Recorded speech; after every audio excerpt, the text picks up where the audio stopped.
welcome on Thursday to Here we go. Senate Economic Development, Housing and General Affairs. We're starting this morning with our regional planning commissions. And I don't know who wants to be in the minister first, and you can also pull up at the same time.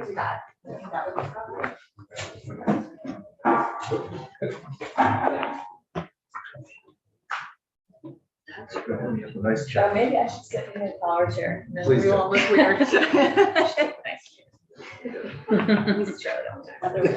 Power over me. Thank you very much for the time. Good morning, and good morning. We do have a presentation mostly to keep ourselves on track and cover all the topics. that And we just want to need you to state your names for the record. For the record, my name is Charlie Baker. I'm the Executive Director of the Chittenden County Regional Planning Commission, but also Chair of we have a state association, Vermont Association of Planning and Development Agencies, on the Government Relations Committee. And I'm Catherine Dimitruk. I'm the Executive Director of Northwest Regional Planning Commission, and I'm the Chair of the organization. Charlie chairs the Government Relations. Okay. Yeah, so thank you for the time. And we'll kind of try to go through this, and hopefully between Scott and I, we can keep on track here. Welcome on the second slide. Just kind of a part of our mission statement as a state association is to strengthen the capacity and capability of our cities and towns. And really, we function in the absence of county government. We're kind of the web, if you will, between federal, state, municipal governments, and try to help address whatever local problems there are. We are a governmental agency. We're a political subdivision of the state, and provide broad services. And you can see kind of the list of topic areas that we work on below. And we'll get into each of those in more detail as we go through here. And all of the regional planning commissions are governed by a board of municipally appointed officials. That's right. Thank you.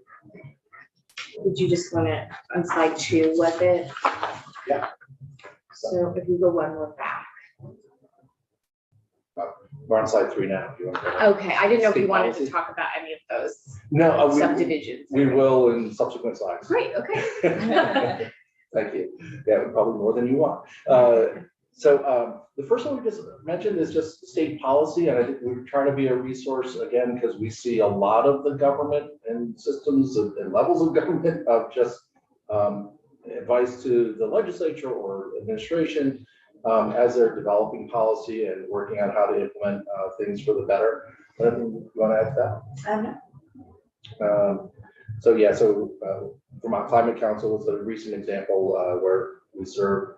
The next slide, Scott. Some quick facts. I've almost been starting to think about RPCs as an agency of the state, if you think about it that way. There's 125 staff. I haven't actually put all the budgets together, but it's probably some $20-something million agency if you think about us as one group. But there are 11 of us with 11 boards governed by the municipalities. We have just a couple more notes on here about economic development assistance, 155 towns. A lot of that was brownfields work, which we may talk about more here. Yes.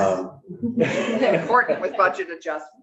And 187. So, vast majority of the towns that we've helped with town plans or bylaws, and those are numbers just from FY22. Yeah, thank you.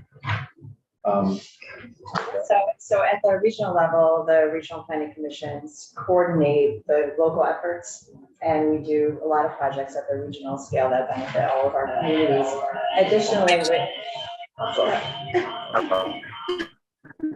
Additionally, we all create regional plans which set out goals for the next 8 years for the region, and they meet all of the statutory requirements, very similar to the local plans that your communities do. The Regional Planning Commission is embarking on a brave new road, doing a fully digital plan. So that would be interesting to see how that one turns out. Many of us are in the process of updating those plans right now. Actually, many of us are on the same schedule. And as part of those, we also do an enhanced energy plan as well, which we'll talk about that. Sorry, what's the alternative to a digital plan? Paper? Yeah, so, Okay. yeah. So most of us do the plans, design them for being on paper and then upload them as PDFs or something. They're designing theirs to live as a web-based plan. I would love to see that because that sounds very smart to me, honestly. It's going to be really interesting. We're really excited to It's see like how the that New York turns Times interactive maps. Yeah, You know, yeah. People like that better. As long as you're not being assisted by the FAA in development. out. Yes, I agree. Yes. We will not rely on FAA data platform to do our plans. So,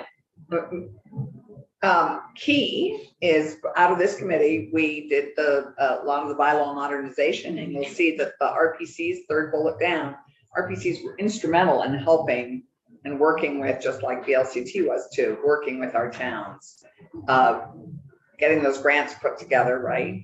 Which goes to one of the reasons I treasure the RPCs is that so many of our towns do not have town managers. And rely on RPCs for a lot of technical assistance and help navigating this kind of thing. So just want to put a pin into that for us.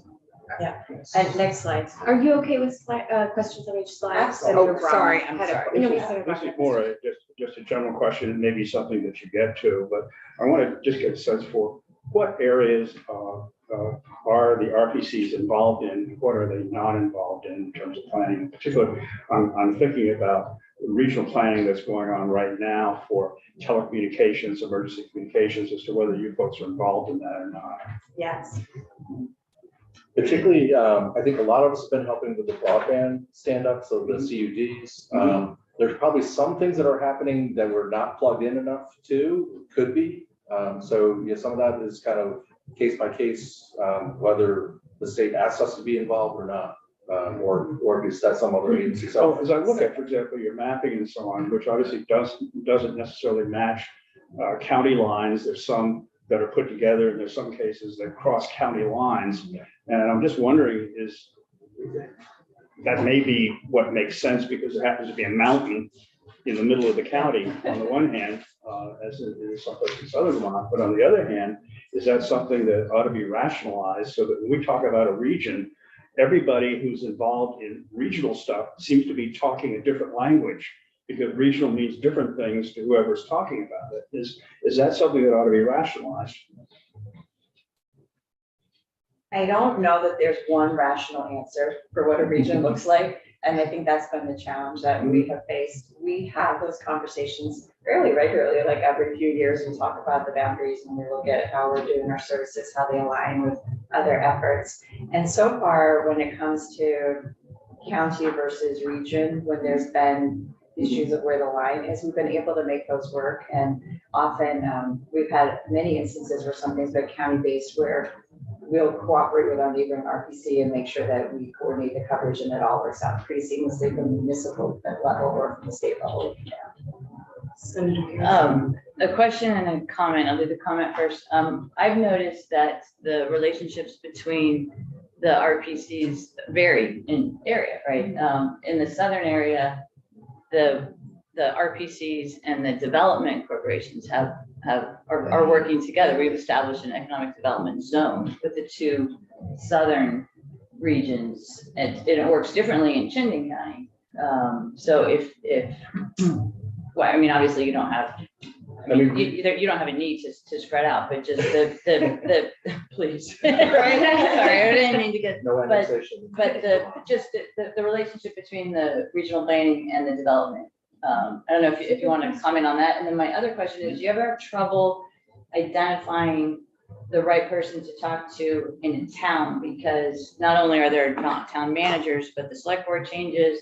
The clerk is, I find often a pretty reliable contact, but can you just speak to that briefly? Sure, I can Go take ahead. it and then Yeah, you can add it. So first I'll back up to finish your question about the public safety communication and broadband.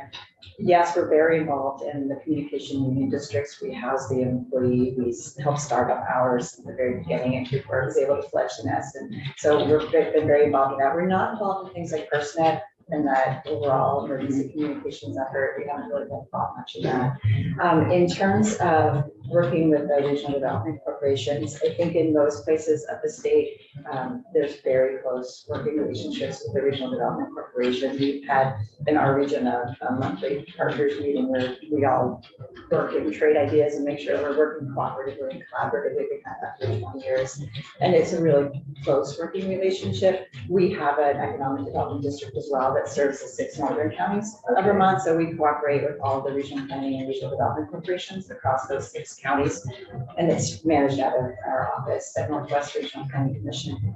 In terms of knowing who to contact at the local level, I think that's one of the great benefits of the Regional Planning Commission is because we are the staff that is on the ground working with the towns, whether it's, working with the public works person on the municipal roads general permit, or whether it's working with the town clerk to make sure that the requirements of this particular grant are met. So we have those contacts and we know, and if we don't know, we ask somebody else in our office who does know. So And it changes. That's And helpful. And also, I'll just mention on the regional development corporations, there are 12 of them and 11 of us. The jurisdictional areas are the same, except for Catherine, where she has 2 RDCs, one for Grand Island, one for Franklin County. Okay. But other than that, they're all the same, and we work very closely. And just to flesh out the rest of the state, there's now 4 economic development district areas. Okay. You're right, you're in one with the 2 counties of the south. There's one at the north for the 6 counties, and then there's one on the upper valley that's basically 2 rivers and Mount Escutney are part of. And then we're working on an effort with the other 4 regions to do one economic development district from Rutland through Chittenden to Montpelier. So the whole state will be covered by economic development districts. Probably have a slide on this Great. later. But, Great. Thank you, that's That's a good. good question. Yeah, Thank so that'll be great because that's a great conduit for federal funds. Yes. And Yes. Scott, if we could move to the regional planning side, okay, and then I think we covered that. Municipal planning. Okay, and so this is what we mentioned, Senator Clarkson. One of the things that we do a lot is work with our towns on municipal planning and zoning regulations. We've statewide provided assistance to pretty much most of the towns that have zoning bylaws or plans in place across the state in the last year. And we serve as the staff, the technical staff. Many of our towns have part-time zoning administrators who work 5-10 hours a week, and volunteer planning commissioners. And so we really serve as our technical staff. So we're the housing committee, as you know. I would appreciate, and I think all of us would appreciate, many of us were at the VHFA housing conference and would really, and several organizations are wanting to do the zoning map that was suggested that we don't have, Right. So, yeah. which is so important to our work as we build our work on housing. And one of the issues we need to be addressing is zoning. How many, I'd love, and you maybe don't have the answer today, but I'd love to know how many of our towns have zoning? And if you would be partners with VHFA and ACCD on this zoning map, which is going to be so important for our work. And UVM has got a group that could do it for us. So anyway, I'd love to know if you could get us as much data as possible on Yeah. zoning, what parcel size, and how many towns have. We can share with you right after this map that shows what towns have plans, zoning bylaws, subdivision regulations. So we do have a map we can send along that shows that. I think that would Yeah, be okay. super helpful. And maybe we can have you back to talk about this Yeah. specifically. Yeah, We And send it to then- Scott. we definitely have been part of those conversations about developing this statewide Zoning map, we zoning need, map that shows like, what does it mean? What does each town have and what's actually allowed and not allowed? Digital, yeah. Digitally, yes. I'm sorry, there's a follow-up on that. A state plan is referenced, but I've been told that there is not a state plan. There's not safe. Very true. And the zoning analyst. Okay, would- there need one. Well, right, the local ones have to match to the state plan. Yeah, well, and essentially, we think about it as the regional plans put together, Okay, kind of get to, there's actually House Bill 5 that just got introduced by Representative Bongartz to ask us to come back to the legislature with recommendations about how to improve that system, because it's kind of state, regional, municipal. The state agencies do plans, municipalities do plans, and then we do plans, trying to knit everything together. They're not 100% consistent right now in how they're done. It could be some direction from the legislature to get them more consistent and have a little bit more state coordination would be probably helpful.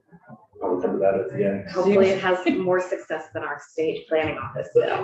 Honestly, that's what we're But, kind of like trying to follow up from that. Because How do you we have get to the same Yeah. objective? in a Right, how do different we way? achieve some of those same goals? I appreciate that. I know. And on the zoning hours, I will also say it would be helpful to get some direction from the legislature to do that. Okay, And not just hope that it happens voluntarily Yes. through, yeah.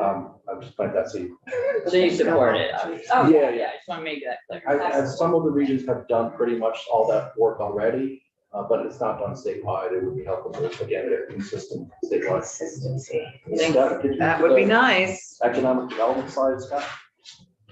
Are you on it? Many more areas than we have it. So just, we kind of talked some about this already. So we've been doing a lot in the economic development work. The legislature added specific language to make sure we had economic development included in our regional plans a few years ago. So that's been happening, and that is work that we do with the RDCs. You know, they tend to do more of the active work with employers, but we're doing more of the policy framework, that supports what they do. And so, Making sure the infrastructure planning happens and communities are ready for businesses. yeah, and then following up on that is brownfields work, which is a big part of our support for economic development, is doing that assessment work. And thank you for the support on the budget adjustment to Yeah, get those funds moving. Very much appreciated. so, Is that done? yes, it's embedded in the governor's budget, Okay. but not inadequate. It- So just why don't you, I don't need to say, you can say, I know about it, but you- Yeah, so there's just a couple of little provisions in that language. The most significant probably being that for a long time, it takes some time for us to actually administer and work with property owners and the consultants.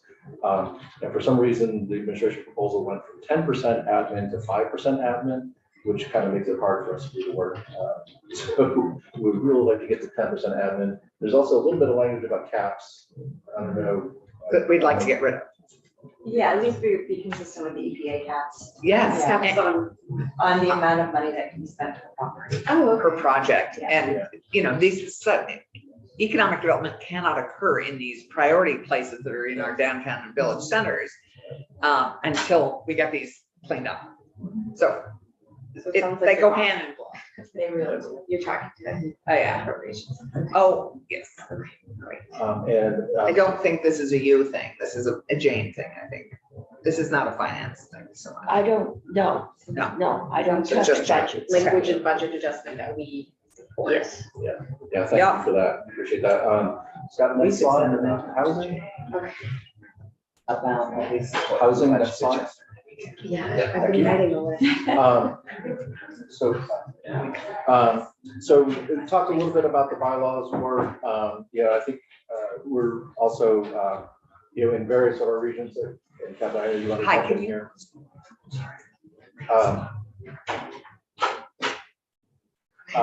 There is a big housing challenge, newsflash, You want right? to tell us? And we really would like to come back and talk to you more about that. I think, Yes. our role again is more at the front end of it, like, what are we trying to achieve in terms of housing?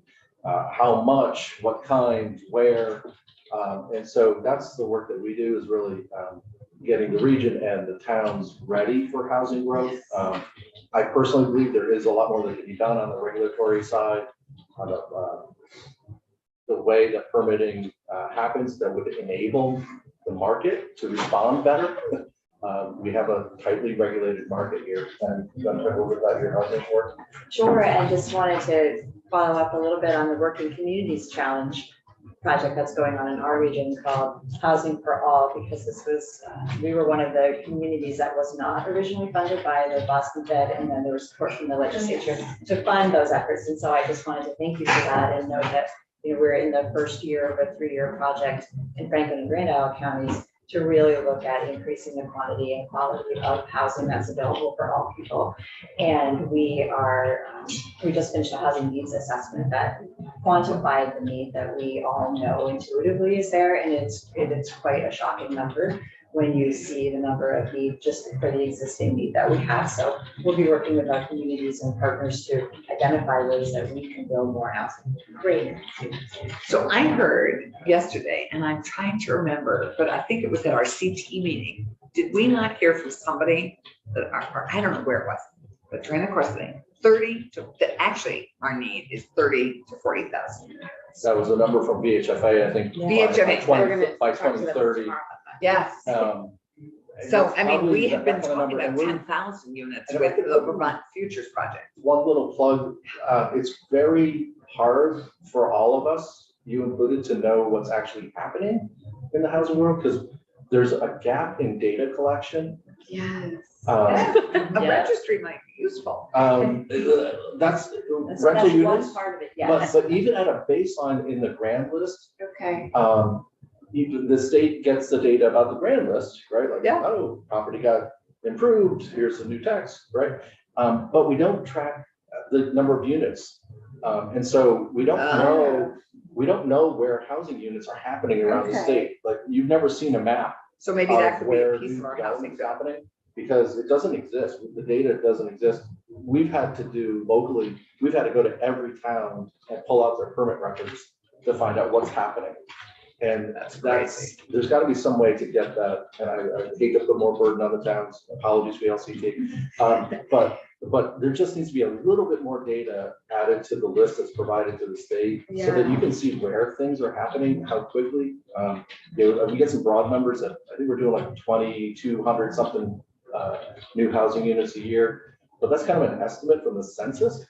The data actually does exist behind our grand list, but it's just not. Stop peeled away. So would you get us language on that? And because we're doing housing first, so that would be very helpful.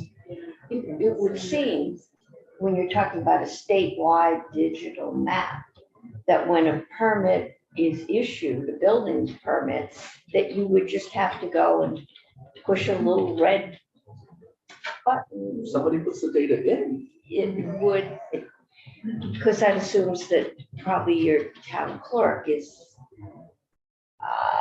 Or the zoning administrator. Well, that's assuming you've got one. That's right, that's right. I assume you have a town clerk, Or and the in my lister. experience, they rule. I'm Yeah. very nice to town clerks. Uh, As a former realtor, I depended on. But, yeah, that would be very helpful, because every time I go to Chittenden County, there's something new being built. Yeah. Not so much around here. And, so we don't know where the population is moving. And it's really interesting to connect it to the grand list rather than permits issued, because a permit issue doesn't necessarily Mean it translate gets into the burnt. housing. That's built. right. So. Yeah, we've been kind of focused on what happened, like kind of, oh, there's a new house there. Yeah. Now let's document it, because, sometimes the speculation about what might happen doesn't always happen. Well, And Market also- changes Yeah. and things don't And there's get done. also just kind of that, in other committees, we're talking about, rural fragmentation and forest protection. I don't think, we don't have as a state, have a good sense of like what's not going through Act 250, where is it? What's it look like? I'm sorry, Senator. You mentioned that the data is available, and by that, do you mean that the data or the information is available, but is not being collected and disseminated, one? And two, that the information exists at the town level in the property records maintained by the town clerk? Is that my understanding of what you're saying? That's my sense, and I think it can be iffy when there's not zoning or things like that in a town, but there is a grand list getting put together.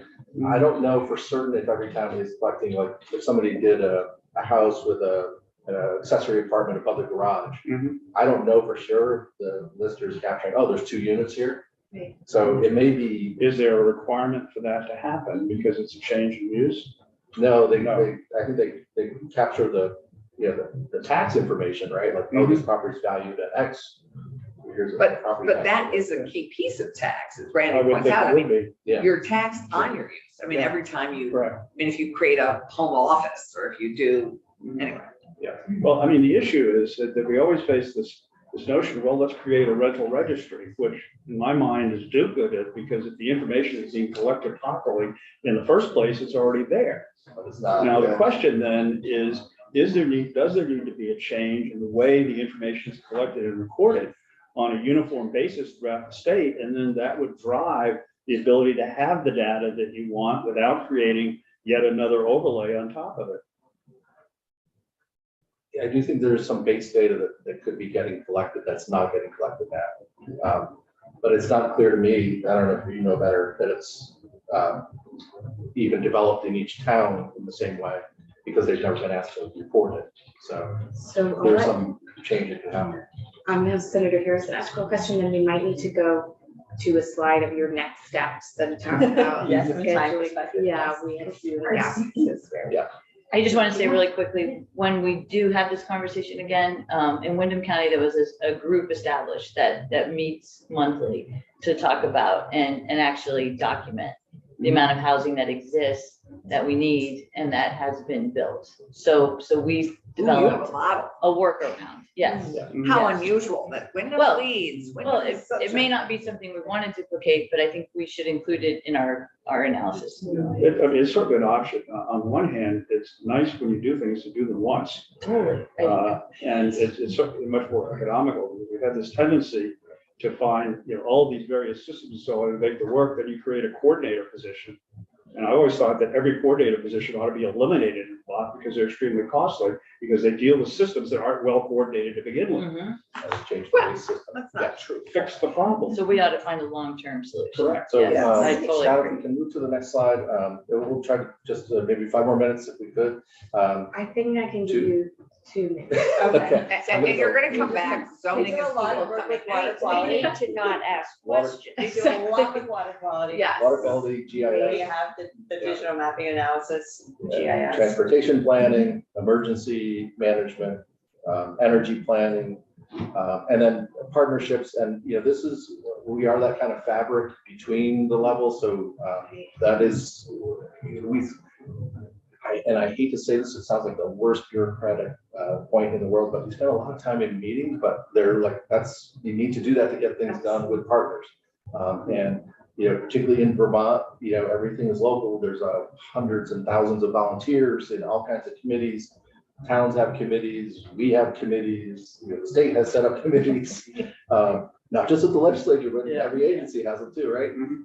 And so we do spend a lot of time just trying to weld things together to, make sense of things and have things work more smoothly. We appreciate And we are, we use our base funding, our regional planning funds to really be the on-the-ground assistance to municipalities from idea to inception of projects. So even before they get funding to do their local projects, we're like helping them figure out how to take this idea and move it to a place where we can get funding.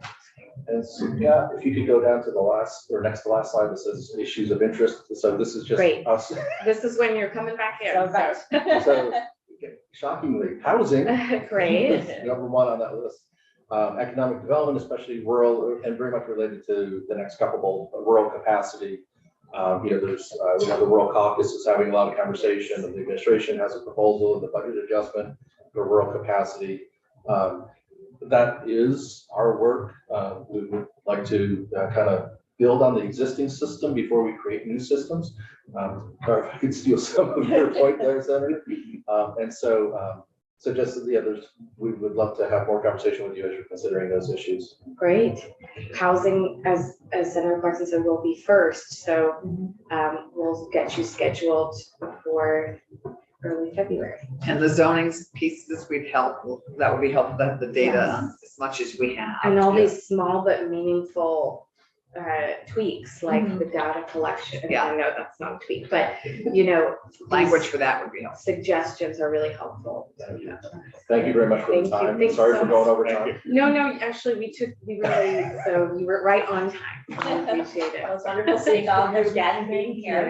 Yeah. Thank And- you. Would you be kind enough to remind me of your name again? Catherine Dimitra, That's right, Catherine, and you're in Franklin Grant. Franklin, right? Right.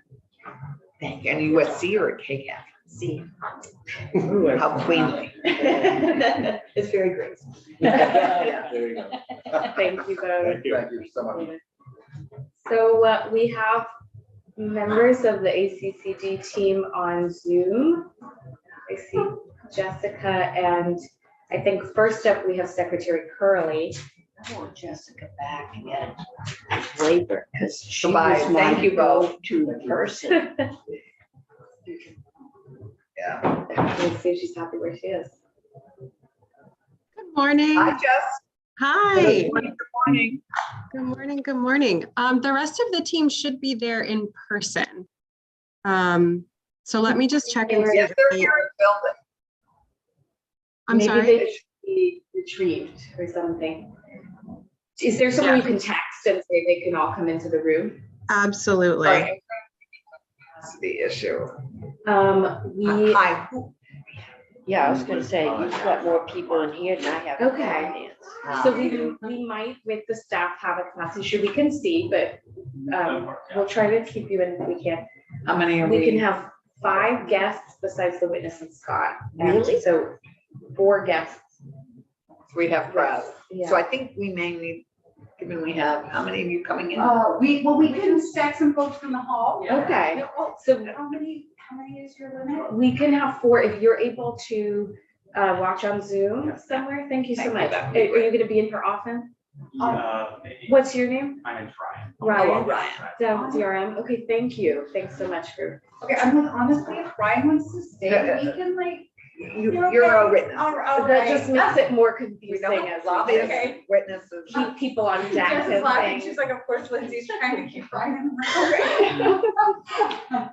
Okay. Sorry, Ryan. Well, Madam Secretary, I think we'd love to have you sit All right. first in that chair. So everyone, there's a chair here. So we. I'm gonna do all this. make room for one of my team members, so I'm just gonna say a quick hello, Alex Farrell, Deputy Commissioner DHCD. So I'm gonna head out so that one of my people come join, but just wanted to say hello. Great. Hi, Thank Alex. you. See you. Great to See see you. everybody. So our order, Joan will be following me and she is joining remotely from what I understand. Okay. Correct, yes, Jess is nodding, so we Come on in. can have 3 more in the room. All right, I'll go get Chris, and Chris will take my place. Okay, Great. thank, All right, thanks. okay. Alex, could you? He's getting someone else. So he's Oh, yeah. Secretary Curley, thank you for being here. Thank you for having your team.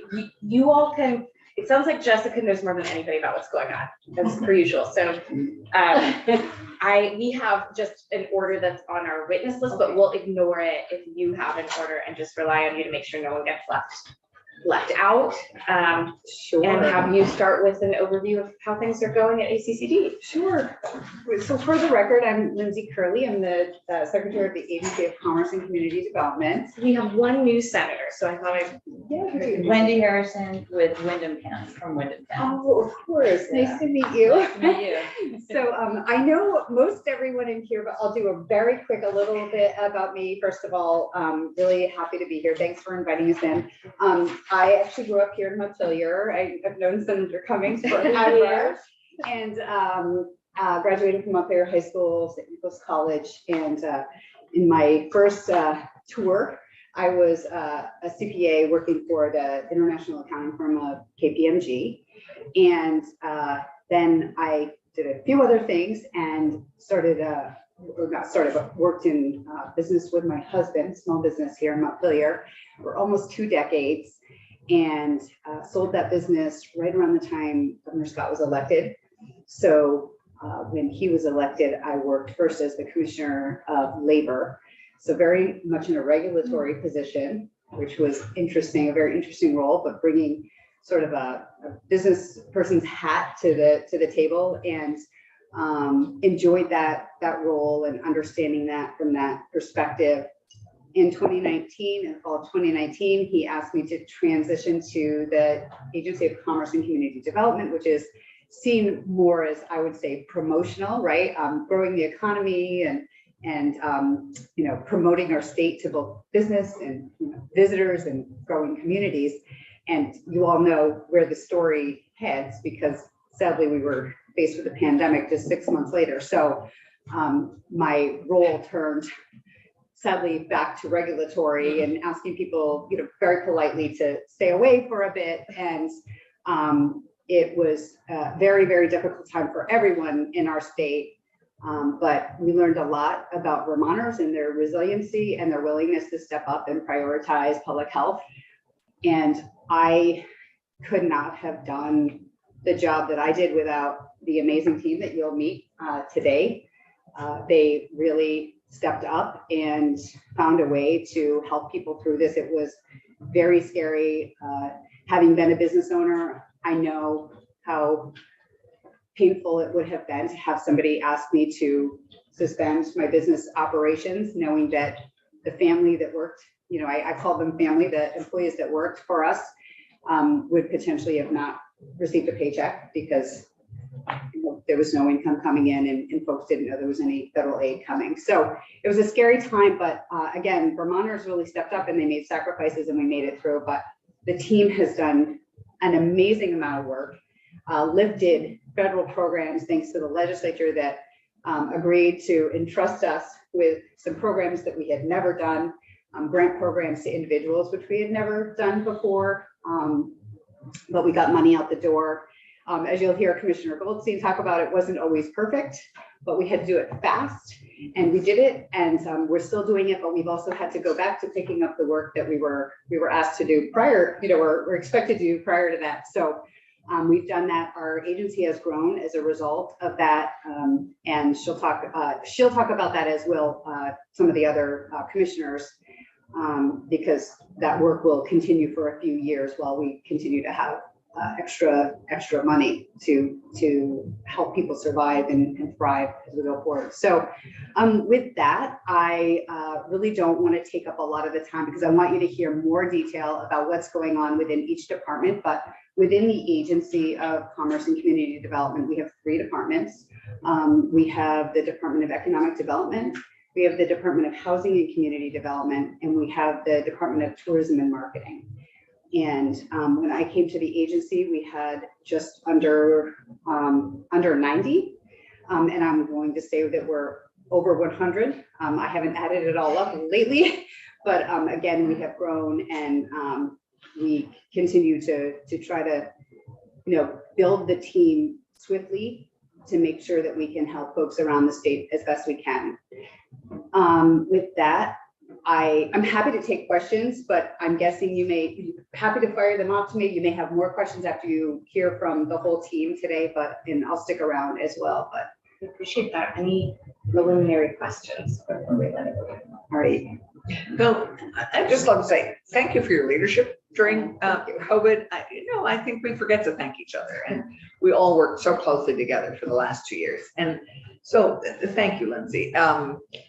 And I guess I'd also love to say, because I think one of the things during the course of this biennium is we'll be distilling our lessons learned, and and what we want to make permanent in terms if it requires statutory change. And I don't know if you came prepared today, because I know you have other priorities today, but I think we'd appreciate any recommendations you have of those lessons learned that require statutory change. And I know Jess is taking a note because I just saw her head go bobbing up and down. So, but I think that would be a useful thing for us is anyway, anything lessons learned from ACCD that we should actually make permanent change. Okay. Well, we had a lot of wonderful learning opportunities in the last 3 years. We learned. So that's a great piece of advice. I'm also glad you actually mentioned Jess because she's at my back. And I think before I came in, some of you may have met her, but Jess Vintner, as I want to just highlight, when I came into the role in this role, it was my first time serving in an appointed position, and having run a business was one thing, and having been an accountant was one thing, but working in policy was very, very different for me. And I credit Jess. I often say she's been like my right arm in learning the policy aspect of this. So Jess is an amazing resource for all of us. And so to all of you, Jess is available. I say that our entire team, again, we're a very open door policy. And, please make sure you reach out. We want to provide you with the resources that you need. And we work with a lot of partners within your communities, as you know, RDCs, RPCs. I should not, the chambers, I shouldn't name them all because I'm forgetting somebody. But also somebody who's not here today, but many of you should know, is Tate Brooks, who is the Deputy Secretary at the agency. Again, has a wealth of experience in economic development. And he's also another resource for all of you in terms of another person to reach out to when you need help trying to get answers or get more data or information. So you will meet, others on the team, but because Tate wasn't here, I wanted to make you all aware of him and acknowledge him and the hard work he does. So it's great. You have a great team, and Jess is one of the most proactive people in state government I know. If a And she's question the is asked, No, she gets it it's answered. just a statement. I am still grieving Jessica being sent back to you because when she was on loan to labor and I had her on speed dial and nobody could help solve the Right. problems of Yep. my constituents Mhm. like Jessica, and it was not the same. No, Well, she was just fantastic, and there were some people that were really hurting. Yeah. Oh. Really, we were Oh, able to boy. really Could have make been a Jess. difference. Well, And I appreciate thank that. you. I like to joke and say that when the governor asked me to make the move, it was kind of a package deal. I said, I would be happy to go, and I'd like to take someone with me. So anyway, here she is. I like to also embarrass her, so. Yes, All a little right. better than just for Senator Brownlee. And this may be part of what the folks that are going to testify for us will agree, but the ACCD has been at the forefront of being able to produce one-page graphics that express Heather, and provide some numbers to make sense. And I would like to get a good sense, not necessarily today, but in recent time, over where you stand with federal money, how much money, where is it going?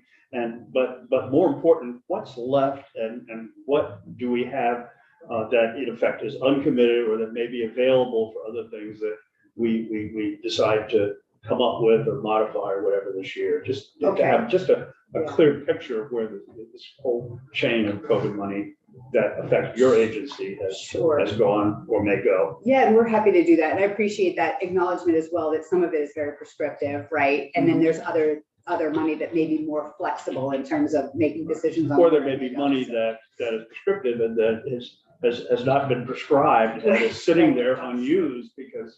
Yes, right, because there's Yeah. various barriers that we need. Or is having a positive impact that we want to know Okay. more about them. We're probably going to do this all over again after the governor's budget address. But instead of you introducing yourselves, it'll be very specific to what they ask. Okay, Probably we don't need you as much secretary for that, but that's fine. I would love to come anytime. So with that, I'm pretty sure that Commissioner Goldstein is joining by, or Jeff, I'm sorry, are we? Sorry, for the record, Jess Vintner with the ACCD. I really appreciate everyone's kind comments and thoughts. It's making me a little emotional, but I'm not gonna, I actually work for the agency remotely now. My family and I relocated because of some family issues to North Carolina. So please use me as a resource and a conduit. I'll be watching. I'm going to try to be connected. I will be there a few times a month in the coming months, but thank you all so much. I've known you all for many, many years, and it pains me to not be there in person and to be with you all. But just thank you so much. We're actually going to start with Chris today. Joan just, You're still on my speed dial. Oh, yeah. Joan is coming down in person. She's on her way from the agency. So we're going to start with Chris, who's going to go through some housing and community development stuff.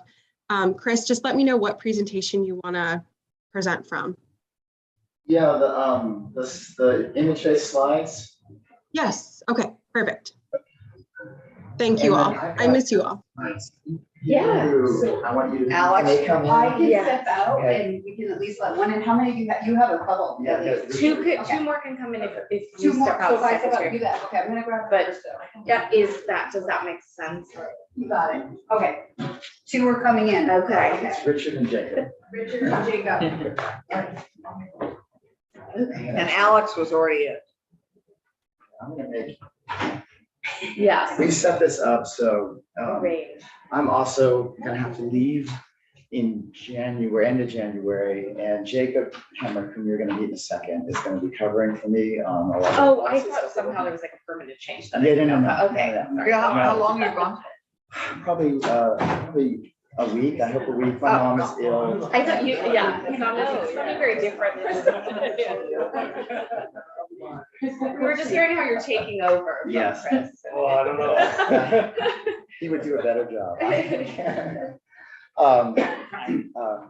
But briefly, my name, for the record, is Chris Cochran. I'm the Director of Community Planning and Revitalization. I'm joined by Jacob or Jake Hemrick, Planning Policy Manager within the same division. And with the division about 5 years now. Before that was a Planning and Economic Development Director in Milton.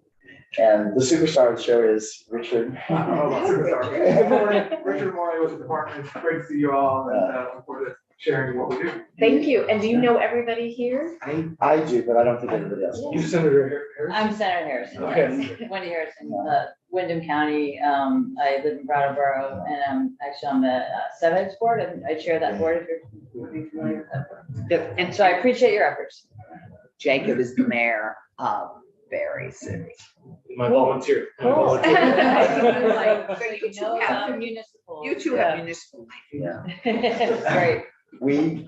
They'll be able to see our presentation. So much of the work we do is like so connected to you. And candidly, our presentation has a lot of transportation stuff. So I know that's your passion, but I just, I think these folks know a lot of what we do, but Great. we're gonna be good friends. I'm Right? confident.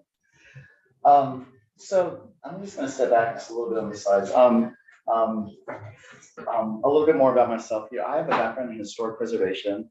I've been working for state government for about 20 years. I ran the historic downtown and village center tax credit program, and that's how I got my start and learned the state. I think I've been doing this director job for about 10 years now. And the reason I kind of made the change was it was great to fix up one building. You really needed the whole community, working together to kind of really create a strong and vibrant place. So the work we do is complicated, messy at times, but it's really, really rewarding. And we do like the challenge. We heard a little bit about Jacob. I don't know if you want to give your brief background. Nothing else to add, just that I'm kind of a nerd around zoning and planning issues. And this is one thing that's great that working at the state level is being able to support the innovation at the community scale. So that's a big part of what the division is. Richard? Sure, yeah. I've been with the state for 10 years. When I first started, I was running village center programs. I was out on the road a lot, meeting with local communities, select boards, planning commissions. And as a newcomer to the state 12 years ago, it was a great way to get out in communities. And I've visited over 200 communities, talking to local officials, and really got me up to speed on their issues and opportunities. And the past few years, kind of took some of that experience working with the team, developing new programs with you all, like Better Places and some of the transportation, Better Connections, which we'll talk about. It really tuned into what small villages need and want from state government. So it's great to be here. It's great to have you. All right, so now we have about maybe 15 slides. It'll be quick. And if you want to stop, please do. I'd much rather this be interactive and Okay. conscious and not us We talking. can accomplish that. And this will be on our Yeah, website. yeah, we're really good at that. Your presentation's on our website? Yes. So we need to go back to it. Everything should all be on our website. If Yes. it's being presented here, it's on our website. Okay. So you know our name. We provide tools, training, and incentives to help municipalities create strong and vibrant places. We have relationships throughout the state. We work closely with so many partners to really make this stuff happen. But it's really important for us to have a community be a good partner in this. We can only provide incentives. They have to do the work. They have to stand up. And next slide. We've seen huge success in our efforts. This is a picture of Bristol from, I think, the late 70s, early 80s. And, is this a place where you want to start a business? Is this a place where you want to move to, grow a family? And then the next slide, please. And this is Bristol pre-pandemic, but this is what they are today. It is the cutest, smallest little vibrant town ever. You can't use too much hyperbole, my husband always says. Yeah, competition. It's great. They've done so much so well, and to see the excitement, the vitality of the community. The Main Street's still there, but behind the Main Street, they've got a drugstore, a grocery store. It is just kind of like everything we'd want a community to do, and we've had great successes.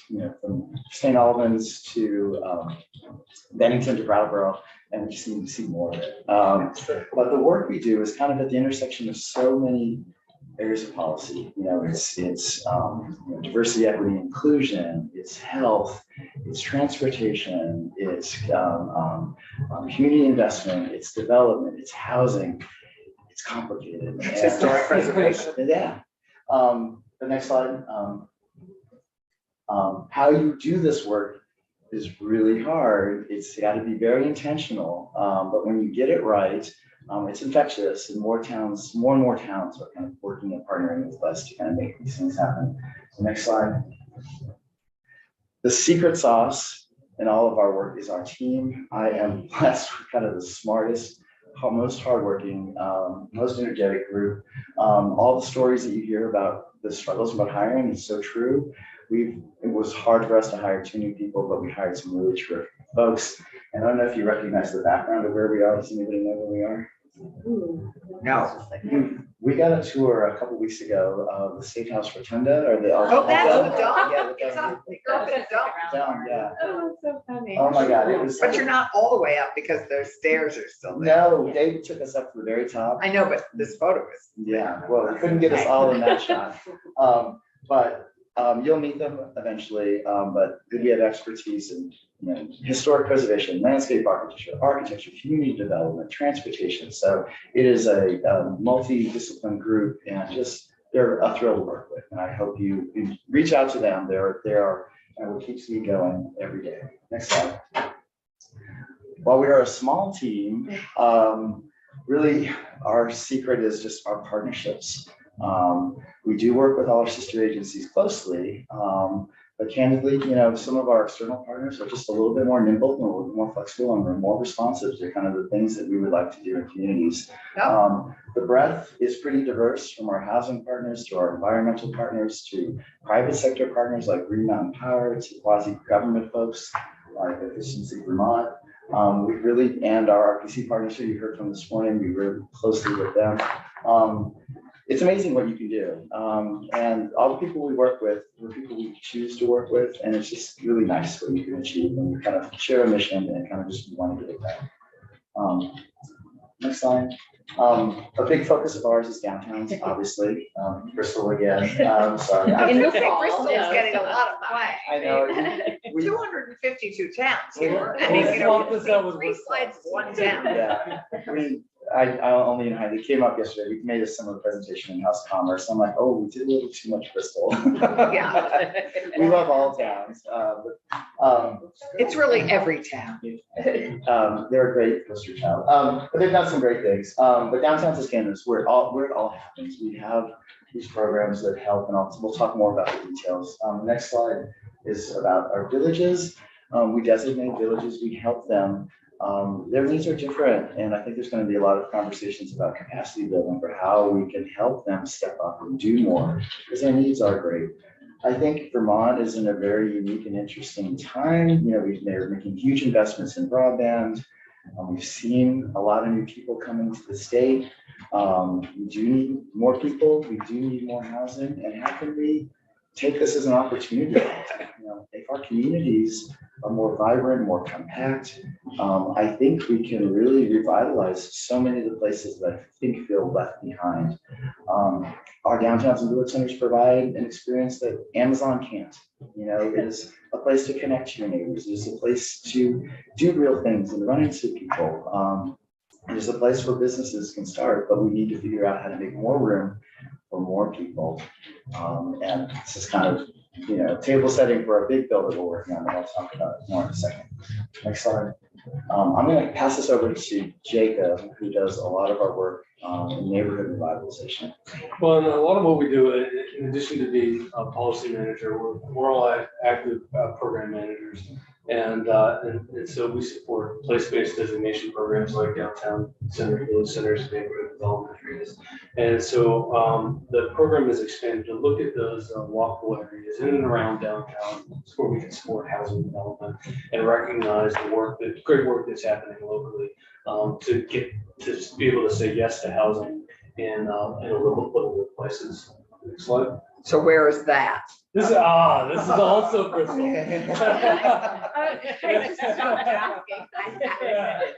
No, I think they have to, be out in here. It's just the perfect day. Did you get like a professional?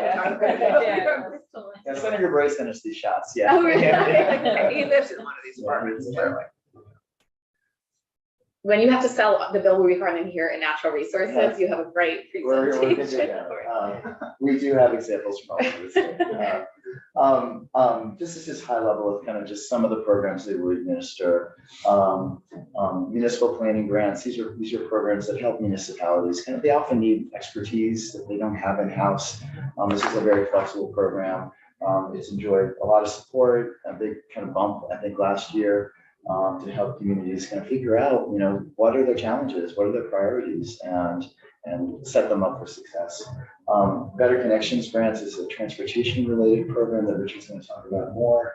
The Downtown Transportation Fund, as I think many of you know, we have these tax credits that fix up a lot of the buildings, but the money doesn't go to the municipalities. You need to look at the whole package. And unless, it is a place where you actually want to stop and get out of your car, and unless you create welcoming sidewalks, places for people to gather, places for pedestrians to feel safe, so those bump outs, it provides that infrastructure that kind of makes that downtown feel like a welcoming place to be. The downtown tax credits, again, I'll talk more about them later. This is kind of our signature program. I think it is the only tax credit program that our friends in Senate Finance and Ways and Means like. They don't like making tax expenditures. Tax expenditure. Yes. Certain taxes. So, but you're more than that. You're 4.85. There's It's a little old, this one. Well, there's a $2 million bump, Right. one-time money. And we're Oh, trying that to was fill that. one-time money? Yeah, Yeah. Oh, so then we definitely need to fix that. to be continued. Yeah. But we do have this additional money, and the base is at 3 million, but we bumped it up to 4 million for 2 years, and that's a temporary bump. But it is a terrific program, oversubscribed, really, provides, well, I'm gonna stop. Jacob, do you want to take the next one? Sure. So the electric vehicle charging grants, it's sort of an odd thing to be in community planning and revitalization instead of these grants, but the division got involved in this first because the thought was if we get these charging stations in downtown where people are spending a lot of time on their cars charged, they're going to spend money, they're going to support local merchants and vendors, and not just going to be out by the side of the highway looking at their phone. And that's just grown and grown and grown. Where they have no reception. Maybe, yeah, and this is St. Albans city, so Okay. recognize. We knew it wasn't Bristol because there are 3 floors in Yeah. these buildings as opposed to 2 in Bristol. And of course, you're familiar with that, the funding that is going to support multifamily housing, because we know that a lot of people are going to be doing electric charging in their homes mostly, and there had to be a special partnership built to be able to support tenants for electric charging. Regional planning commissions, Charlie, and of course you just said Charlie and Catherine in here talking about that. For many years, it's been 2.9 million. It's got a bump last year, and it's now up to 4.2, 4.3.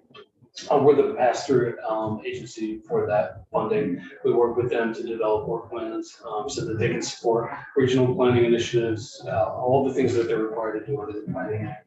Regulatory incentives for Act 250. The state designation programs, which we're going to talk about on the next slide, and I think most of you are familiar with, are a pathway to recognize the capacity and work that's happening for local plans and bylaws and capital planning in non-regulatory implementation, like funding sidewalks or bike paths. And so the programs extend a sort of a delegation to our recognition for projects that are in Act 250, whether it be fee relief, presumptions of compliance for the criteria that projects have to be reviewed for. But they also can provide exemptions for mixed income housing projects, which are sometimes known as they're cold priority housing projects. And I'm sure that'll be the subject of some legislation this year. And then special initiative, we're always trying to pick up some fun projects here and there. And I think the next slide launches us in this. Yeah. Well, no, after state designation, we'll talk a little bit more about those. Senator Clarkson, this slide's for you. I know how you love how we have these complicated layer of different designations. Well, and we've got some work trying to blend them And together. with your support and with support from the natural resources communities, we have $150,000 to hire a consultant to help us kind of step back, check in with municipalities and how these programs are working, what's not. As you can see, we have pretty much colored in a lot of the map of the state for communities that have one or several designations. So it's been a super successful program. We're coming up on the 25-year mark of the designation programs, and we want to figure out how we can simplify them, make them work better for our communities. And we're really, our RFP is almost done. It's really going to be a broad stakeholder engagement with all of our partners. It's our environmental partners, all of the partners you saw on the initial slide, but also the municipalities. And we hope to come in next year with everybody on the same page with some great ideas and consensus on how to make this program more effective. So this is a next year piece. Yes. Right. They're good programs, but it's important to step back and say, how can we make this better? And it's been 25 years since the Yeah. first program. Just a quick question, is there any report of what you've done in the past, like in the past 25 years? Because I think it's important for the public to see the benefit of this, like the before and after of Bristol, for example. Yeah, we do annual reports every year, but we've honestly never done the retrospective, like. No. It might be helpful. Yeah. 25 years would be helpful. Yeah. I mean, if we're at 25 years. I mean, not 25, Yeah, I would, the goal for me would be to have 25 years covered, but maybe in 5 pages. Mhm. Oh, yeah. But that's just me. yeah, and that's a nuance to it. The downtown program is coming up on 25 years. Village centers came after that in a later time. And then these other designations are like, not everything's gonna fit in your compact, cute little downtown Right. village. So you have to think about the whole community, we need car dealerships, where are they gonna go, so those are designations that came later, but as a package. But that's a great idea, it's something we could absolutely do. We'll get you annual reports for all of our programs. We do them every year, but that'll give you a snapshot of kind of what we've achieved in the last year. Thank you. Next slide. Senator Graf. Again, the one thing that, I emphasized before you were in the room, Senator Crowley was satisfying, it's great to do what the department has done, the agency has done, of being able to summarize things on one piece of paper. Sending us reports is not a great idea, because frankly, I'm sure there's a warehouse somewhere that Vermont has of unread reports sent to the legislature. There's just a limit in terms of the amount that we can read and digest. And it's much harder to write something short than it is something long. I hear you, and all of our reports are one pages. One page, I love 1 to your 2 pages long. reports, Yeah, and actually. they're Your user reports are friendly. great. I Think you're getting something. I secretly joke that half of our work is marketing and sales, so it's really important to me and our division to have really good looking, accessible products. So I hear you, we're on the same page. So where is that picture? So. Bristol?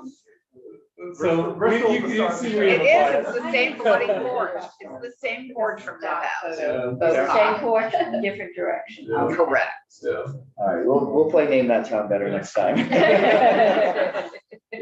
and in terms of the designations and the policy leverage point, it's one of the only platforms we have that is consistent statewide to recognize different types of place types. Even though like the regional plans, future land use maps have some nuances, and that's why it's been a great way to make place-based investments, and because it has that statewide consistency. And one thing we've learned valuing the neighborhood development area designation is that many of the bylaws, municipal bylaws throughout the state are in some way stuck in 1970s values, large lots big streets, separated uses, single family homes. The color of law is up on the shelf. It's, And there, yeah. it's my stock pick. Yeah. So to make that, to start looking at that and help nudge those reforms at the local level, we said, how can we make it easier? And we partnered with the Congress for New Urbanism, Vermont Realtors Association, the Vermont Housing Conservation Board, and other partners to develop a zoning guide that looks at small changes that can make a big difference for housing production throughout the state of Vermont. This got way more splash and attention than I think we ever thought a zoning guide would get. And I think it's made a lot of changes. And to follow up with that, next slide. We pitched to you bylaw modernization grants, and legislature supported it twice now. We were able to touch 41 communities in FY22 with just $500,000, and then we announced another 15 this week. Right. Yeah. And what's the 41st? Because it's covered by that whole thing. Woodstock. Yeah. So you were last year. Just was wanting. It's Bristol. No. Bristol is number 3. Sounds so bad. But I'm happy to point out that Bethel's number 1. Because that was great. And this, I mean, this is huge. This touches 27% of the communities with zoning. And 56 communities now will have gotten. yeah, absolutely, yeah. And comparing this to other states that are doing similar work, we're so far we're touching a higher percentage of total communities at lower cost than any other state doing this work. So it's pretty impressive. Who's leading this work? You are, okay, great. That's very impressive. And you're working with RPCs. With in partnership, yeah. Yeah, and what happens, we give the grants to communities. They can hire a private consultant, they can hire the regional planning commission to help get that bylaw. So these are really small grants. Yeah, under 25,000. Great. Yeah, although we did allow some group applications to go up to $60,000 to try to get some economies of scale for smaller towns that might be doing similar cases. Great. Just a tiny question on this. Yeah. Are they having trouble finding consultants to help them? We have heard a little bit of that, but not a lot of pushback. Okay, That was good. one of our concerns. That, Okay. because the contracts are not attractive to a lot of brick and mortar larger firms. But we seem to have enough, one-person shops or collaborations, and with the regional planning commission staff to be able to move this forward. Great. About how much longer did you want to present? Because we could hold questions till the end. We can. I think it's always hard. Yeah. Yeah, We can get through it in 5 minutes. Okay, and No, I that's think probably we not have a fluid amount of time. It's just we have so many people to hear from. So I think Yeah. you're okay. And then, Joan, I don't know if it's okay if we take a break after they. Okay, we always do that to you, Joan. So She always appreciates it. I'm gonna speed up for these next slides to give Richard a chance to talk, but, Okay. Zoning and local regulations is a policy's backwater, but it got really elevated thanks to the 7 days. Pieces. They've done an incredible amount of work on this housing series and really cast a bright light on kind of, I don't think they're intentional, perhaps they are intentional, but how our regulations have incrementally made it really, really hard to build homes in our communities. And, it has had probably the unintentional result of us being one of the older states in the nation and one of the widest states in the nation. So this space of how do we align our regulations to meet Vermonters' needs, to create the homes we need, to improve the processes is really important.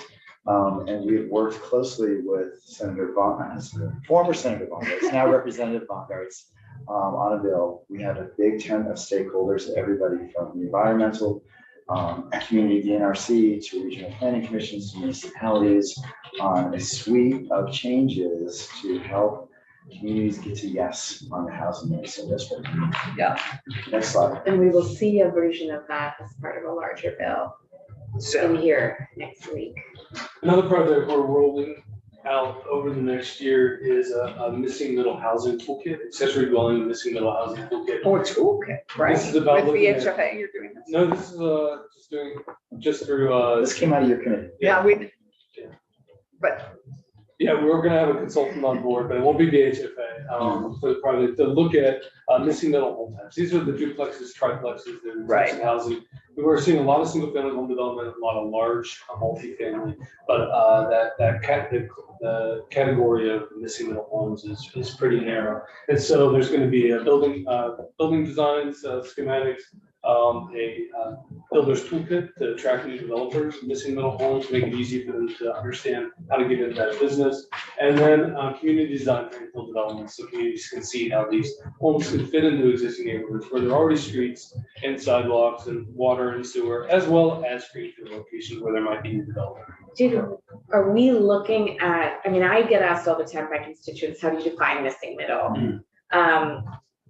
And then, you know, it's been pointed out to us that with interest rates where they are, the middle range of homeowners is now different, you know, because interest rates have now made it, maybe you're at $80,000 payment instead of $60,000 before you can afford your first home.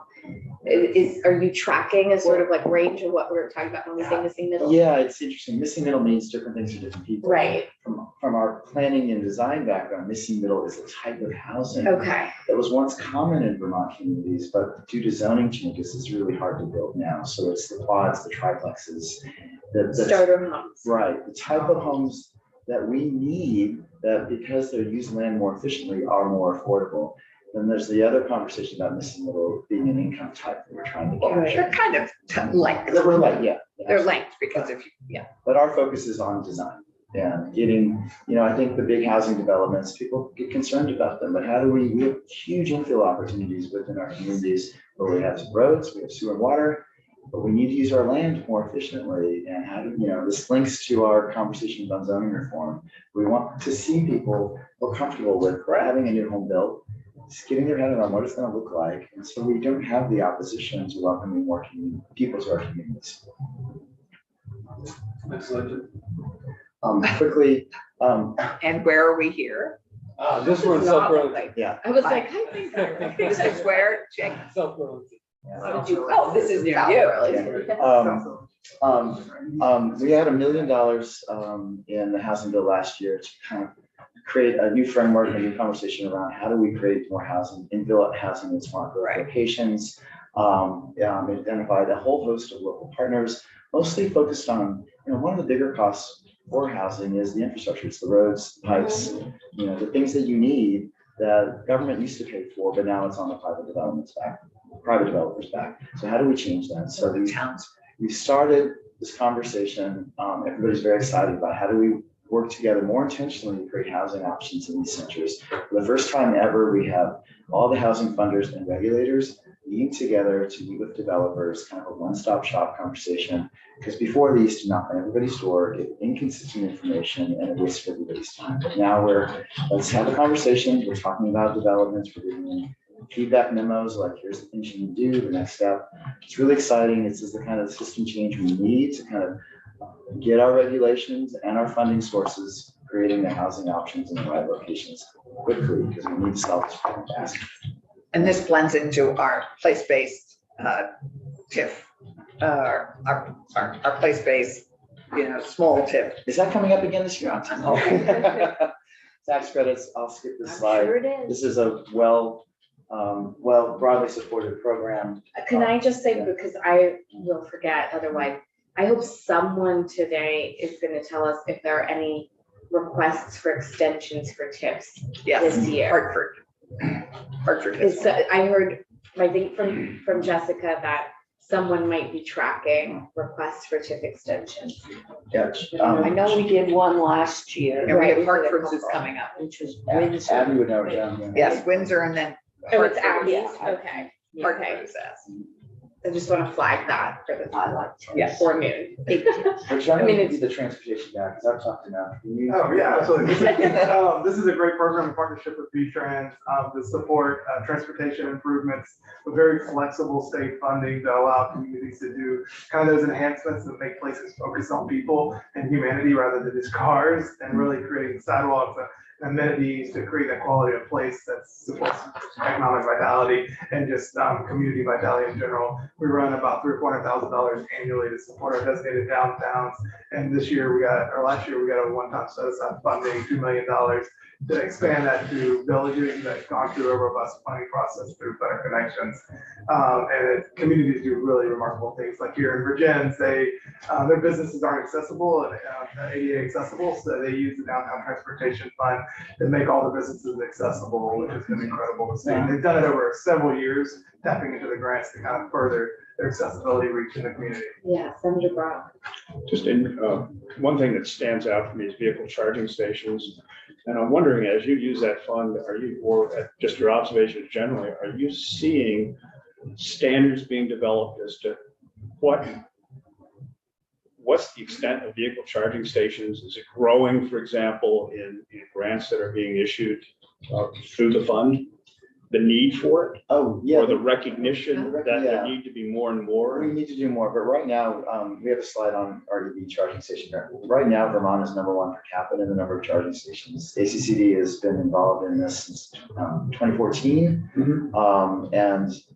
We now have a NOFA right out now to kind of significantly expand the capacity of charging stations in the state. Does the capacity, or at least the plan to expand the capacity, match what we're saying in terms of targets?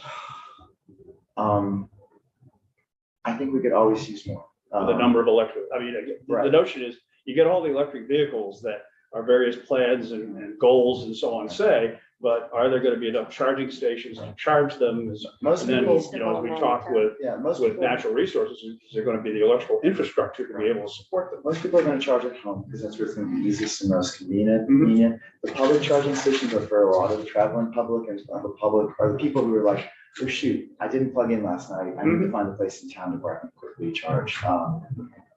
It's been pointed out to me that the state just spent a whole lot of money redoing the park and ride in Berlin, and there is not a charging station in that park and ride. And that's not you. You are kidding. That's what I have been told.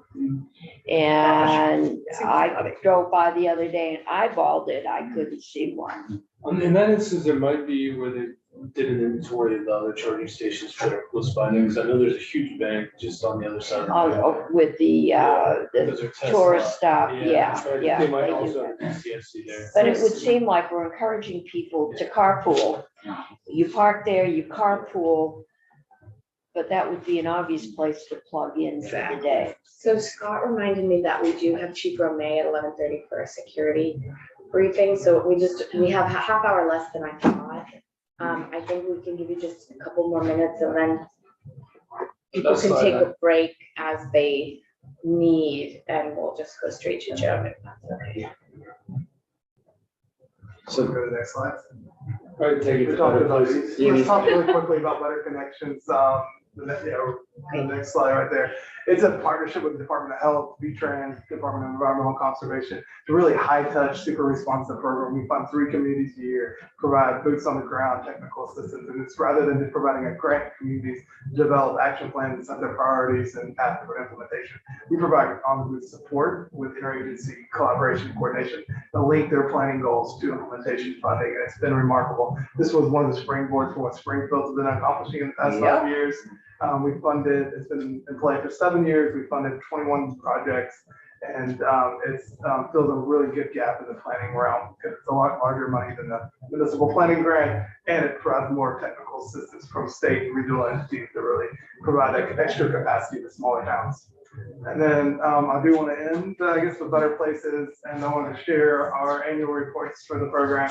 They are more than one page, Senator Brock, but there's 3 different case studies in them, and they're highly visual. But they get lots of pictures. Lots of pictures. This has been a remarkable. Oh, great. This has been a remarkable program, and I'm very grateful for this committee and House Commerce standing it up. I love this program. In the session of 2021. And everything that this program was designed to do it's been well received, and it provides another funding and financing mechanism for grant making that is different than any other state grant to support projects that create public spaces, revitalize public spaces, and bring Vermonters from all walks of life together in our downtowns and villages to improve the quality of life and social connection and economic vitality. And the way it does it, rather than being a competitive grant program where everybody's fighting for limited state funds, community has a project that's eligible and they can raise their match through a very community engagement process through crowdfunding. The state will reward them a 2-to-1 match, and they set their own priorities, they set their own terms of the projects. As long as it creates and revitalizes public spaces in their communities, it's a program that can deliver, and it's remarkable to see what the communities are doing. We provide a lot of touch points to it. It's really a TA plus, technical assistance plus program. We provide a lot of coaching, and the feedback we're getting, like, we're teaching folks how to fundraise, we're teaching them how to fish, we're teaching them how to develop projects and engage their communities, rather than it just being a small group of citizens creating a project for the town. It's really engaging the broader public and financing these projects and feeling committed to these projects, and kind of builds that community confidence to take on larger things, because these are smaller projects, but it really kind of changes that morale in the community. And that's what can change a community and set them on a trajectory for positive growth. Great. Yeah, it's been fun, and then we've had so much interest, 100 conversations with 84 communities this past year, and the interest has just been overwhelming. So how many total communities have you touched with this? Well, 100 communities have been engaged, 100 inquiries, 84 communities. We funded successfully 18 projects in 2022. We didn't launch the program until February of last year. We have 3 live campaigns going on right now. They're already successful. And we have 6 launching in the next couple of months, and anticipate another 15 to 25 this year. That seems about the kind of the cadence of communities going through the program. And there's some changes that may request, because we've got a lot of interest. And right now there's only 1 community per calendar year allowed to go through the program. And I think we'd have a little bit more uptake in the program if we could allow a couple communities per year to go through the program as well. So in your last 5 minutes, I just want to see if you have asks that you want to preview for us for as we continue through the session. Most of the part at this point is partnership on the House bill. Okay. Zoning reform is really going to be the focus of our policy work this Okay. session. We're waiting for the budget address. Yes, okay. But what I love about this program, I work in my small little town. It just really, I know where all the money is, how to turn over the rocks and make things happen. It's so hard the way we set things up. If you miss one grant, you're delayed for years, and you're sitting on this project and your costs go up. It's so hard to keep that momentum going. And this program just changes who makes the decision. The community identifies the priorities, they raise the money, and it gets done. It's just, I would love to see all of our programs move toward this footing where somebody from Montpelier is not making the decision, it's the community identifying the priority and getting it done. It's amazing. It's been remarkable to see too, the donations come from all over the state and even outside the state. From young children donating $3 to support a new park in their community, to larger donors donating $4,000 or $5,000 from the business community or the Rotary Club or other kind of key actors in the community.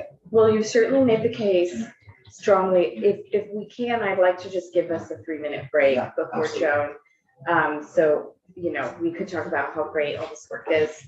And you've left us with some really wonderful materials, clearly worth the investment that we made, and we'll continue to hopefully make. We'll hear your budget requests later on.